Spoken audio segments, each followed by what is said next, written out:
একটা 50 মিনিটের মধ্যে আগুন ধরে 6 তলায় এবং আমাদের ফায়ার ব্রিগেডকে একটা 52 মিনিটে খবর দেওয়া হয় এবং তারা একটা 54 মিনিট থেকে তাদের কাজ শুরু করে এবং সকাল 8টায় আমাদের 8:05 আমাদের আগুন সম্পূর্ণ নিয়ন্ত্রণে আসে এবং এই ঘটনায় আমাদের ফায়ার ফাইটার একজন শাহাদাত বরণ করেছেন। আল্লাহ তাকে বেহেশত নসিব করুক। ইন্না লিল্লাহি ওয়া ইন্না রাজিউন। উনি হলো রোড অ্যাক্সিডেন্টে মারা গেছে। উনি একটা পাইপ নিয়ে সচিবালয় থেকে রাস্তা পার হয়ে দিকে আসতেছিল, এই সময় একটা ট্রাক তাকে ধাক্কা দিয়ে তারে আহত করেন এবং পরে তারে হসপিটালে নেওয়ার পরে উনি শাহাদাত বরণ করেন, ইন্তেকাল করেন।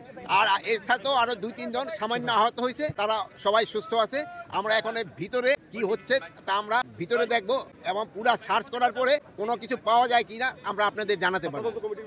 আর এটার ব্যাপারে আমরা একটা তদন্ত কমিটি গঠন করে দিচ্ছি। ক্যাবিনেট সেক্রেটারি অলরেডি ইনস্ট্রাকশন দেওয়া হয়েছে, হোম সেক্রেটারি অলরেডি ইনস্ট্রাকশন দেওয়া হয়েছে একটা তদন্ত কমিটি, হাই পাওয়ার একটা তদন্ত কমিটি করে দেওয়ার জন্য। এটা ইনভেস্টিগেশনের আগে আমি তো বলতে পারবো না, ইনভেস্টিগেশনের পরে আপনাদের আমরা জানাবো। এখন তদন্ত কমিটি কত সদস্য, এটা 5 জন হতে পারে, 7 জন হতে পারে, 9 জন হতে পারে, 11 জন হতে পারে। এই মুহূর্তে তো আমরা পরে আপনারা জানাই দিতে পারবো।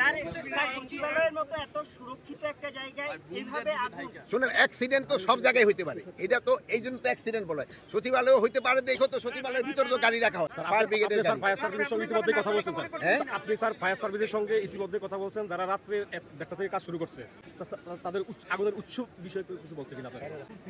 এটা ইনভেস্টিগেশনের পরে, তদন্তের পরে বলা যায়। স্যার, আমরা যেটা দেখেছি বা শুনেছি একসঙ্গে আগুনটা 3 থেকে 4 জায়গায় না, 3 থেকে 4 জায়গা না, আগুনটা 6 তলায় লাগছে, 11টা 7, 8 উপরের দিকে গেছে, কিন্তু নিচে আর আসতে পারে না।